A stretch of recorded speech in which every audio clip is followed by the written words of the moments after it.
Good evening, visitors. Welcome to the Australian War Memorial's Last Post ceremony. My name is Karis May, and joining us today from the Australian Army is Warrant Officer Class 2, Gavin Kermode.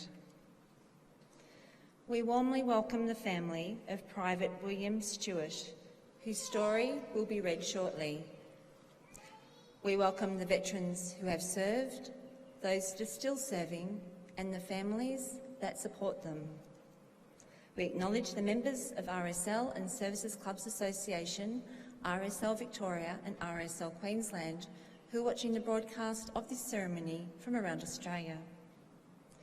During this evening, wreaths will be laid at the base of the Pool of Reflection by family and visitors. To commence this evening's ceremony, I invite you all to stand and join in singing the National Anthem.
The Australian War Memorial was a vision of Charles Bean, Australia's First World War official historian.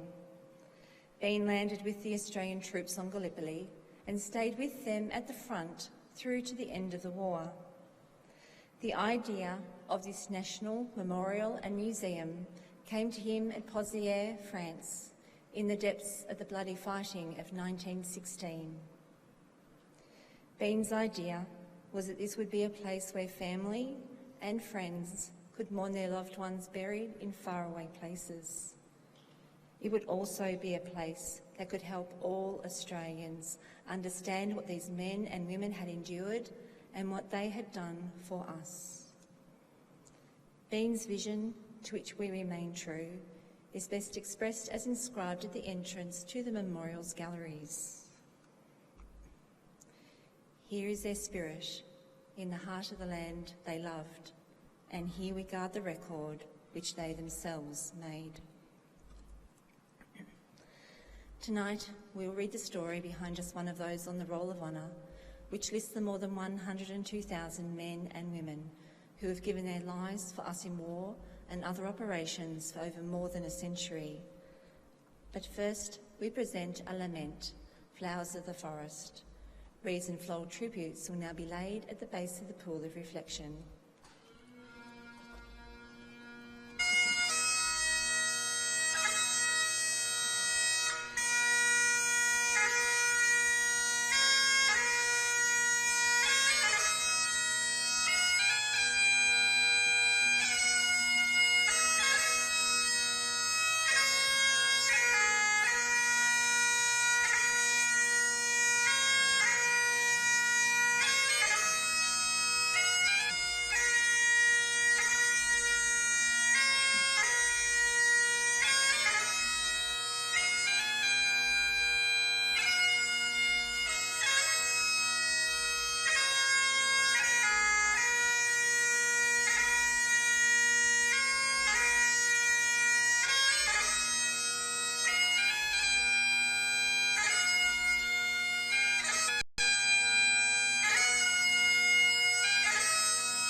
Today we remember and pay tribute to Private William Stewart, who died of wounds while fighting in Belgium in the First World War. William Stewart was born in 1882 to John and Sarah Stewart in Chicago, in the United States of America, one of 7 children born to the couple. He immigrated to Australia with his family when he was 3, and most of his life was spent in a small settlement of fruit growers at Riverside, near Horsham in Western Victoria, where he and his father worked as orchardists. He married Rosa Revolta in 1912, and the couple had 2 children, Ida and Leslie. Having previously been rejected for bad teeth, Stewart successfully enlisted in the Australian Imperial Force at Horsham in March 1916. After a period of training at Epsom Racecourse in Bendigo, he sailed for the training camps in England as an original member of the newly raised 38th Battalion. After several months training on the Salisbury Plain in Wiltshire, he sailed for France in October, after which he was transferred to the 59th Battalion, then in the relatively quiet Antieres sector on the Belgian border. The 59th Battalion suffered heavy casualties during the costly and unsuccessful action at Fromelles several months earlier, and spent this period being brought up to strength by reinforcements such as William. The battalion spent time in the Armentières sector conducting patrols of no man's land and carrying out raids on German trenches until it was transferred to the Somme, where it spent the winter holding the line between the villages of Fleur and Gerdecourt. After months of artillery bombardments and relentless autumn rains, this part of the Somme battlefield was a quagmire of thick, glutinous mud. In November, Stewart was evacuated to a hospital in Étaples with a severe case of influenza and did not return to the trenches until January 1917. Stewart was involved in the major battles that defined the AIS campaign on the Western Front in 1917. He participated in the advance towards the Hindenburg Line throughout March and April and fought at the 2nd Buller Corps in May. By then, the focus of operations had shifted north into Belgium, where the British made a concerted effort to break out of the Ypres salient and sweeping through to the German submarine bases on the Belgian coast. This involved a methodical step-by-step approach to the high ground towards the village of Passchendaele. Stewart took part in this advance as well, fighting at Polygon Wood on the 26th of September 1917. On the 13th of October 1917, the 59th Battalion had just filed into the line after several days of rest. They took up positions at Tokyo Ridge, not too far from Polygon Wood, where enemy activity appeared to be quiet. Later that evening, German artillery opened fire on the battalion's positions, zeroing in on the headquarters dugouts with high explosive and gas for up to 9 hours. 2 battalion runners were killed in the bombardment and 1 was severely wounded. Stewart died of wounds later that day. He was 35 years old. Stewart was buried nearby, but the location of his grave was never recorded and was lost in subsequent fighting. He is listed on the Menin Gate Memorial along with the 6,189 Australian soldiers who were killed in action and have no known grave. Stewart's grieving widow inserted the following epitaph in the local newspaper 2 years after his death. The peaceful hours we once enjoyed, how sweet their memories still. But they have left an aching void the world will never fill. His name is listed on the Roll of Honour on my right, among more than 60,000 Australians who died while serving in the First World War. This is but one of the many stories of courage and sacrifice told here at the Australian War Memorial. We now remember Private William Stewart, who gave his life for us, for our freedoms and in the hope of a better world.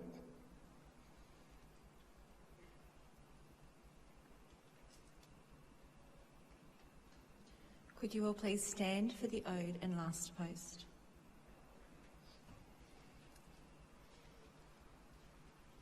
They shall grow not old, as we that are left grow old. Age shall not weary them, nor the years condemn. At the going down of the sun and in the morning, we shall remember them. We will remember them.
lest we forget.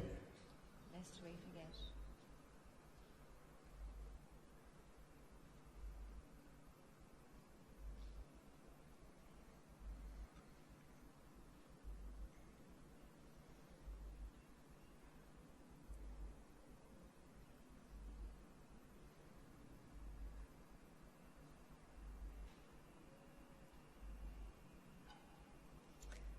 We leave you this evening with the words of the memorial's founder, Charles Bean. Many a man lying out there at Pozières or in the low scrub of Gallipoli, with his poor tired senses barely working through the fever of his brain, has thought in his last moments, well, it's over. But in Australia, they will be proud of this. Ladies and gentlemen, that concludes this evening's last post ceremony.